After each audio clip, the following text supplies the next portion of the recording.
Today, Amelia and I are going to review Blockade Runner. It is not a war game, she's too young for those. It is an economic Euro-style game set in the American Civil War. And what can I say, you know me, you get me to play this type of games more easily if they have anything to do with war.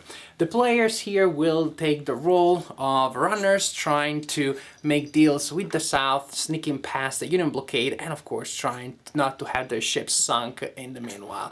Amelia really likes this game. She says it tastes like chicken, but let's see what a gamer may think of it. This is the map, which is a mounted map, and I think it is really good. It looks really good. I like its simplicity, its cleanness. Also, it is, because of that, very playable, very functional. There are several tracks around the map, and the players really need to keep those updated.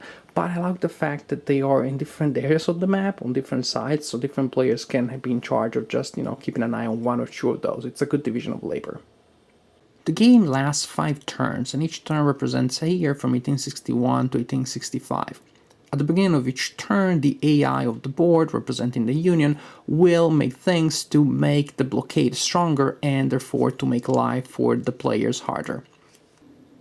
At the beginning of the Union phase of each turn, the players will look at the war effort chart and they will take into account the number of war goods that they have delivered collectively during the previous turn. I'll explain later what those war goods are. Suppose that they deliver 10, then they will get a modifier of -5 on the number of Union cards that they draw at the beginning of each turn. The base number is 12, so in this case they will deliver 7.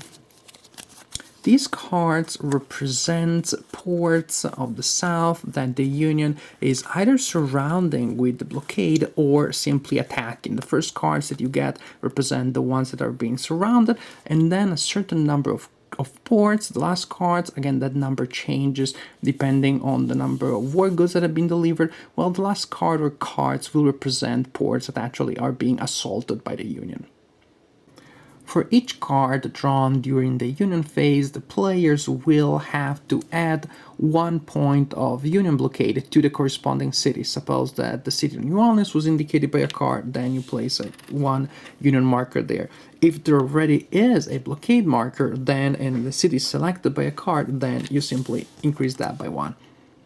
But things are going to be much worse in the city or cities where the cards tell you that a port assault is going to take place. In those cities, you add a Union blockade marker with the value of 2, and if at that point the value of the Union blockade is the same or higher as the number printed there, which represents the Confederate defenses, then the port assault is successful, the Union takes control of that port cannot generate goods for the players anymore, and the players cannot use that port for the rest of the game. Starting from 1862, the Union also starts sending out their high seas squadron to try to catch their runners as they are navigating offshore. The way it works is that starting from 1862, at the beginning of each turn, you also roll a die on a specific table, and that table will tell the name of a sea area, usually an offshore port, but it doesn't have to be. And in that area, you will place for that turn a blockade marker with the value of 1.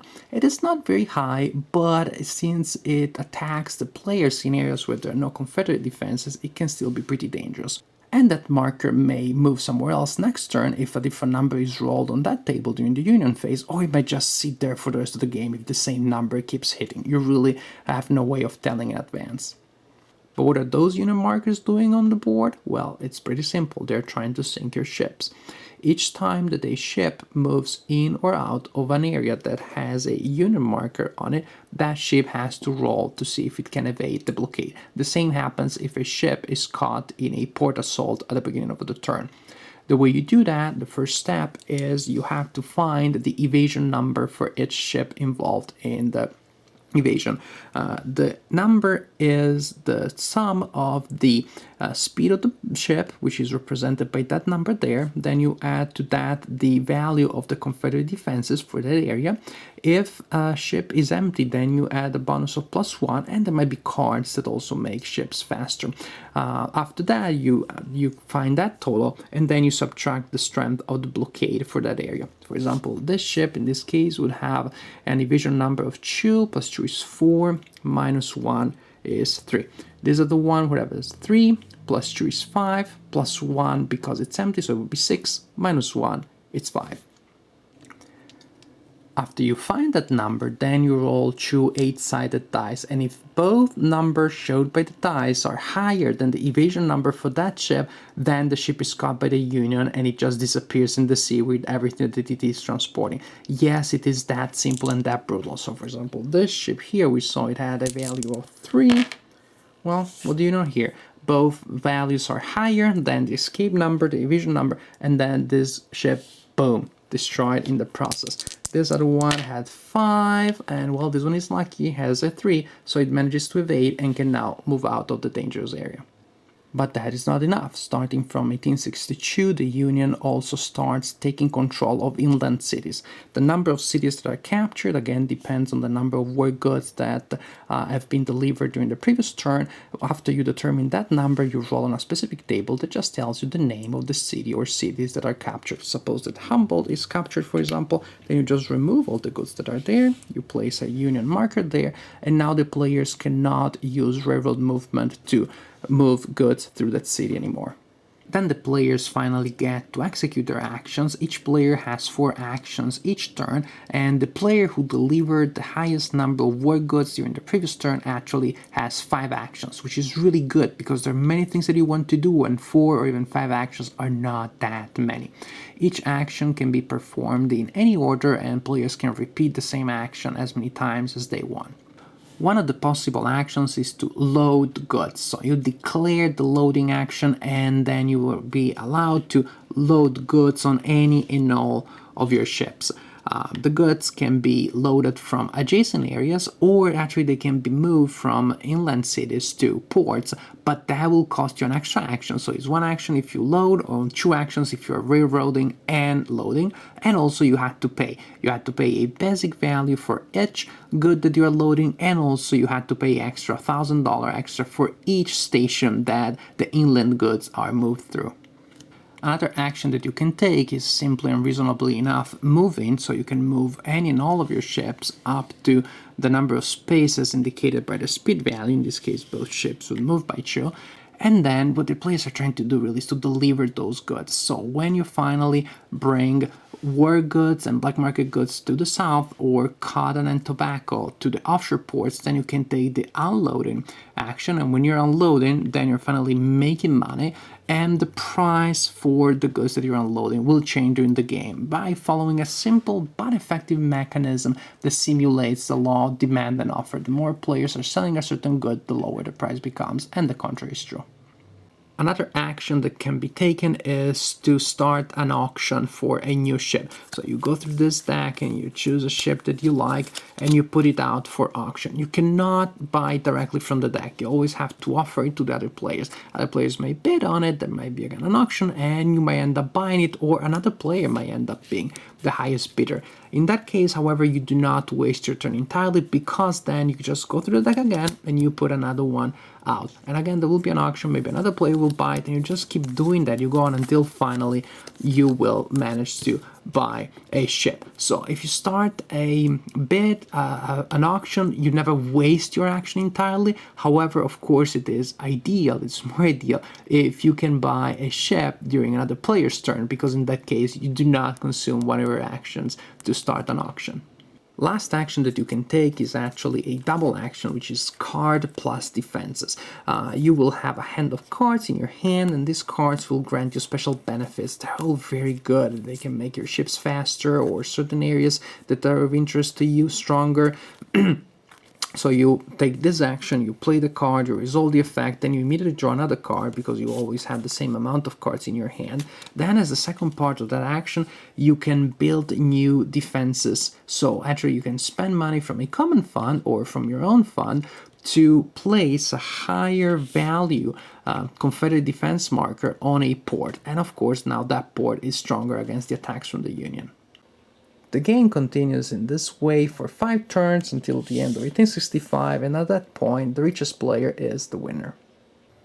There are several things that I like about this game. The first is probably how different games play differently from one another, because the Union will attack the South in different ways from different areas in different games, and that will also be affected by the way in which players decide to play. They can be more cooperative and keep the Union at bay, so the board will be relatively clean for most of the game, or the players might just decide, I'll just go for the money, I don't care about the war goods, and then the situation really falls apart, and by the middle of the game it becomes very hard and challenging to do pretty much anything. So there's a lot of variety there. I also like how the actions are all good. You don't have to choose between good actions and bad actions. Problem is, you do not have many, you do not have enough. You will always left wanting more. So you really have to plan about what you're leaving out, not just of what you're doing now. Something that players that they played it with did not always like is the fact that the game is not very fast paced. Precisely because you do not have many actions, then you really need to budget those actions well. Misusing 2 or 3 actions in the game, you only have 20 to 24 total. Well, misusing some of those can be really bad. So players like to take their time to really strategize and think about what they're going to do, and that may take time.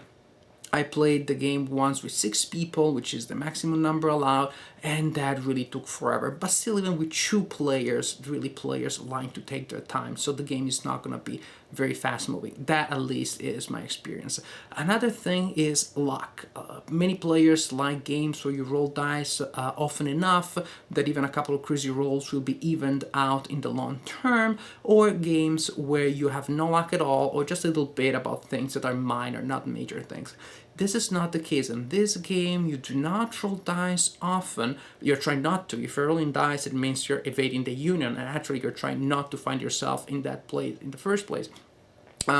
So you do not roll very often, maybe 4, 5, 6 times in a game, but those times are crucial. Losing a ship because of a die roll is extremely bad, can have a huge effect on you, and especially because you probably spent actions and time and resources to improve your odds, and then you roll those dice, and there's always a chance that for whatever crazy reason your ship sinks, disappears forever, and that's a huge damage that you're taking.